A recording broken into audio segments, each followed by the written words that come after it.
gentlemen, good morning. I'm Cheng Cao from Beihang University. Today I'm presenting the paper Automatic Generation of Diegetic Guidance in Cinematic Virtual Reality. In recent years, numerous devices supporting cinematic virtual reality have been introduced to the market, for example, Google Cardboard and Oculus Rift.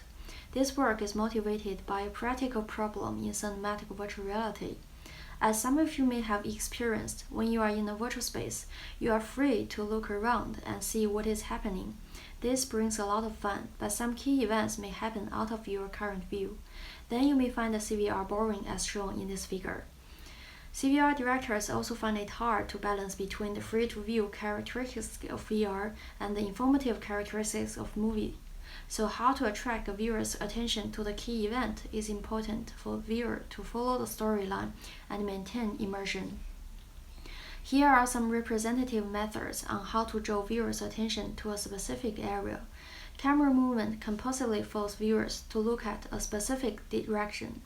Such unnatural switches often result in motion sickness, and viewers may feel annoyed or uncomfortable. Image manipulation or graphical instructions can implicitly draw viewers' attention, but they change the original aesthetics of the CVR work and actively influence viewers' perception of immersion. Object movement is one of the most often used approaches to naturally direct viewers' attention to a specific event. For example, the viewer's attention is attracted by a flying crowd and redirected to where the dragon appears in this figure. This research aims to find a proper way of visual guidance in the virtual space with little harm to viewers' freedom and immersion. Based on the goal, we analyze the relationship between the viewer guidance and target events in CVR. Here are some conclusions already validated in previous work. Viewers miss events without guidance in CVR. Graphical guidance is effective in CVR. Movement guidance is effective in CVR. In the following, we formulate the events and guidance in CVR and propose a technique to automatically generate diegetic guidance. Due to the spatial characteristic of VR, formulating a position with its orientation and distance relative to the viewer is a more intuitive way to demonstrate it. Thus, we use spherical polar coordinate with its origin located at the viewer's position to describe spatial information in CVR. The position an event E takes place can be denoted as RE, θ E, and phi E, and the orientation of the viewer can be denoted as θ O and phi O as shown in this figure. To accurately get the viewer's attention to an event, we need to know the temporal and spatial information of the event. We use temporal variant T to formulate the temporal information. A sequential list of events makes up the event of interest script. Guidance G is formulated similarly to event. We add an angular speed parameter omega in addition to start time, duration, distance, and angle. In order to guide the viewer successfully to an event, two restrictions need to be satisfied. First, the starting angle of the guidance should be in the current field of view. Second, the event should be within the viewer's field of view at the end of the guidance. Based on these formulations, we can determine the starting time and trajectory of the dynamic guidance according to the target event and the viewer's dynamic orientation. A short CVR dragon is produced to test viewers' experience with different guidance. Here are some screenshots of dragon. In the CVR, the appearance of the dragon is considered as a key event. 3 key points in evaluating the guidance are taken into consideration. First, effectiveness. Viewers should be attracted by the guidance, redirected to the event, and successfully see the event. Second, comfort. Viewers should feel comfortable and free, do not suffer from motion sickness during the guidance. The third is efficiency. Viewers should be directed to the event as fast as possible, avoiding unnecessary time occupation. Based on these key points, we designed a questionnaire and asked each participant to fill it out after they experience the CVR. The questionnaire contains 5 questions. The second question is a validation test. The question is set in case some participants do not know well about the procedure of the test. After the validation test, 60 valid user responses are collected. We calculate the accuracy for question 1, the average rating for question 3 and question 4. The story-retelling accuracy for arrow guidance and crawl medium guidance are 100%, well above the accuracy of no guidance, which is only 40%. This comparison validates the conclusion that viewers may lose some details without guidance in CVR, and both guidance types are effective. For diegetic guidance, the speed of movement has a significant influence on the effectiveness.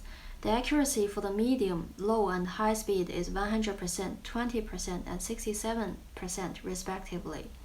We hypothesize that high contrast between a moving object and the background would make the guidance more effective. However, the result is quite the opposite.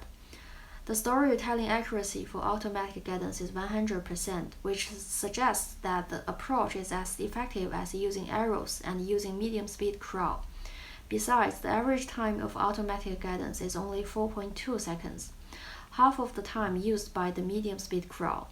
For participants' responses on comfort level, the ratings range from 1 to 5.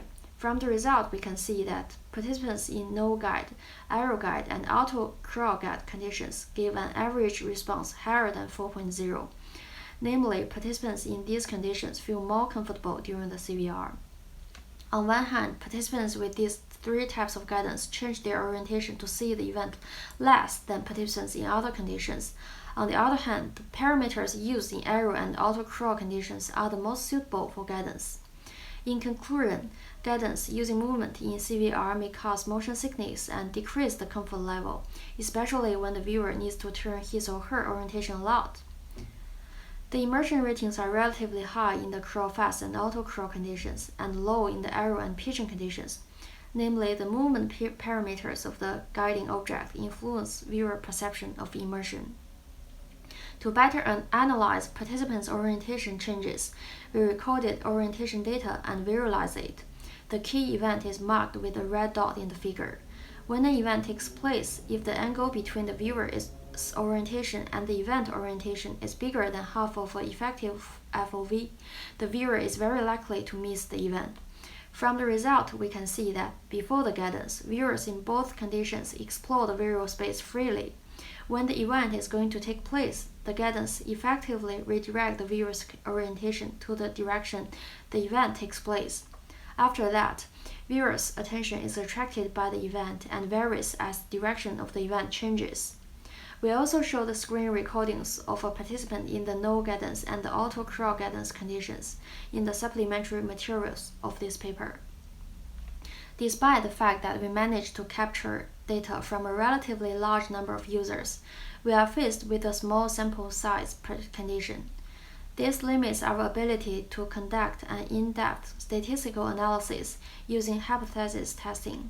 For capturing comfort and immersion level, we do not use standardized questionnaires, but rather do this through adaptation of these methods to a single question evaluation on the Likert scale. To some extent, this limits the comparability of our results to other studies. In the future, we are interested in applying the technology of DDG to a broader range of fields, building standard datasets for CVR evaluation, developing 3D model generation and image generation technology may lead to better and fully automatic generation results. That's the end of our presentation. Thank you for listening.